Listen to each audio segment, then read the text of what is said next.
Hello दोस्तों, आपका स्वागत है दिनेश क्लासेस टू फ्री में। तो चलिए आज का सेशन स्टार्ट करते हैं।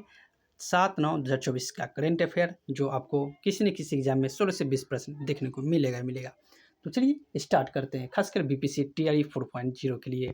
तो चलिए प्रश्न है आपका, पहला प्रश्न आपको स्क्रीन पर दिख रहा है। हाल ही में भारतीय नौसेना ने किस देश के साथ संयुक्त सैन्य अभ्यास बरूण का आयोजन किया है?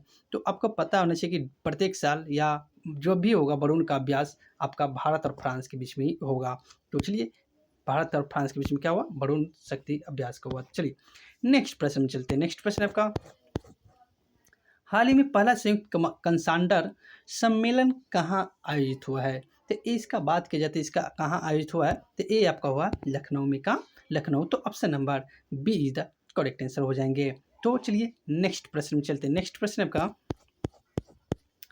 हाल ही में राष्ट्रपति द्रौपदी मुर्मू ने कौन से विधि आयोग के गठन की मंजूरी दी है?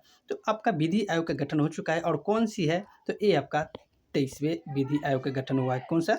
23वें विधि आयोग का गठन हो चुका है। तो राष्ट्रपति द्रौपदी मुर्मू ने कर दिए हैं। तो चलिए नेक्स्ट प्रश्न में चलते हैं। नेक्स्ट प्रश्न आपका, हाल ही में राष्ट्रीय वन हेल्थ मिशन के तहत अपने तरह के पहले महामारी की तैयारी के लिए विषाणु युद्ध अभ्यास कहाँ आयोजित किया है?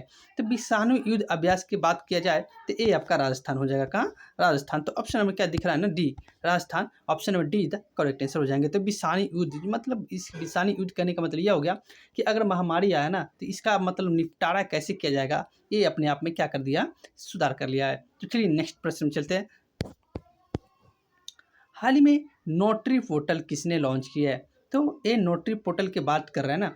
हाल ही में नोटरी पोर्टल किसने लॉन्च किया? तो इसके बात किया जाए तो ये आपका विधि एवं न्याय मंत्रालय ने किया है। किसने? विधि एवं न्याय मंत्रालय ने। Option number D is the correct answer हो जाएंगे। तो चलिए नेक्स्ट प्रश्न में चलते हैं। नेक्स्ट प्रश्न आपका, हाल ही में राष्ट्रपति द्रौपदी मुर्मू ने विश्व शांति बुद्ध विहार का उद्घाटन कहाँ किया है? तो बुद्ध विहार का उद्घाटन कहाँ किया है? तो इसका ऑप्शन नंबर जो आपको दिख रहा है ना, अगर इसमें अगर एक कन्फ्यूजन यहाँ पर यह होता, अगर इसमें ऑप्शन नंबर अगर बिहार डाल दिया जाता ना तो आप लोग कन्फ्यूजन पक्का आप लोग बिहार को आंसर टिक करके चले जाओगे। लेकिन ये इसमें यही थोड़ा सा कन्फ्यूजन, अगर बिहार डाला हुआ रहता तो कन्फ्यूज करके क्यों आप मारते, क्योंकि बुद्ध का जो भी प्रतिमा जो भी है बिहार से रिलेटेड ज़्यादातर होते हैं। तो इसमें ऑप्शन नंबर जो आपको दिख रहा है ना, महाराष्ट्र, वहाँ किया गया। कहाँ? विश्व शांति बुद्ध विहार का स्थापना आपका उद्घाटन महाराष्ट्र में हुआ है। तो option number B is the correct answer हो जाएंगे। तो चलिए नेक्स्ट प्रश्न में चलते हैं। नेक्स्ट प्रश्न आपका, हाल ही में पेरिस 2024 पैरा ओलंपिक में पुरुष की ऊंची कूद स्पर्धा में शरद कुमार ने कौन सा पदक जीता है? तो पदक की बात करें तो रजत पदक जीता। किसने? रजत पदक। Option number B is the correct answer हो जाएंगे। तो चलिए नेक्स्ट प्रश्न में चलते हैं। नेक्स्ट प्रश्न है आपको स्क्रीन पर दिख रहा होगा। प्रश्न आपका, हाल ही में वृंदावन ग्राम योजना और गीता भवन परियोजना की घोषणा किसने की है? तो ये आपका वृंदावन ग्राम योजना और गीता भवन की योजना की घोषणा की बात की जाए तो ये आपका मध्य प्रदेश हो जाएगा। का? मध्य प्रदेश। तो option number A is the correct answer हो जाएंगे। तो चलिए नेक्स्ट प्रश्न में चलते हैं। नेक्स्ट प्रश्न आपका स्क्रीन पर दिख रहा है। प्रश्न है, हाल ही में पहली बार किसने शून्य काल की परंपरा प्रारंभ की है? तो इस शून्य काल की परंपरा प्रारंभ करने की योजना आपको किस राज्य सरकार ने बनाई है? तो ये हो जाएगा आपका हिमाचल प्रदेश। किसने? तो हिमाचल प्रदेश। तो option number B is the correct answer हो जाएंगे। तो चलिए नेक्स्ट प्रश्न में चलते हैं। नेक्स्ट प्रश्न आपको स्क्रीन पे दिख रहा है। प्रश्न आपका,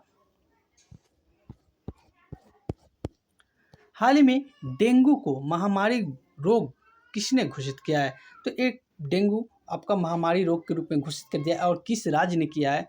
तो ये बहुत ही डेंजरस बीमारी जिसमें प्लेटलेट्स की क्या होती है? कमी हो जाती है और इससे लगातार प्लेटलेट्स की कमी होने के कारण क्या होता है? इंसान की मृत्यु होने की संभावना बन जाती है। तो ये आपका डेंगू महामारी की रोग किसने घोषित किया है? तो ये हो जाएगा आपका कर्नाटक। क्या हो जाएगा? कर्नाटक। तो option number C is the correct answer हो जाएंगे। कर्नाटक डेंगू महामारी घोषित कर दिया गया। किसने? कर्नाटक ने। तो चलिए आज का एक प्रश्न होमवर्क के रूप में दे रहा प्रश्न है आपका, हाल ही में चर्चा में रहे इसरो के स्पेक्स डैक्स मिशन का संबंध किससे है? तो इसका आंसर अगर जो भी होगा आप कमेंट के माध्यम से अवश्य बताइएगा, नहीं तो मैं कल के सेशन में इसका आंसर अवश्य बताऊंगा। चलिए तो अगर आपको अच्छा लगा हो, चलिए वीडियो अगर अच्छा लगा तो हमारे चैनल का नाम है दिनेश क्लासेस टिप्पणी। क्या नाम है? दिनेश क्लासेस टिप्पणी। इनको सब्सक्राइब कर लीजिएगा और बेल आइकन को ऑन जरूर कर लीजिएगा। बेल आइकन को ऑन जरूर कीजिएगा ताकि नेक्स्ट टाइम में किसी प्रकार का वीडियो डाला जाएगा तो सबसे पहले आपको प्राप्त होगा, ताकि आपको इस वीडियो को लाभ जैसा हो सके। तो वीडियो अच्छा लगा हो तो सब्सक्राइब जरूर कीजिएगा और लाइक जरूर कीजिएगा। तो वीडियो देखने के लिए बहुत बहुत धन्यवाद।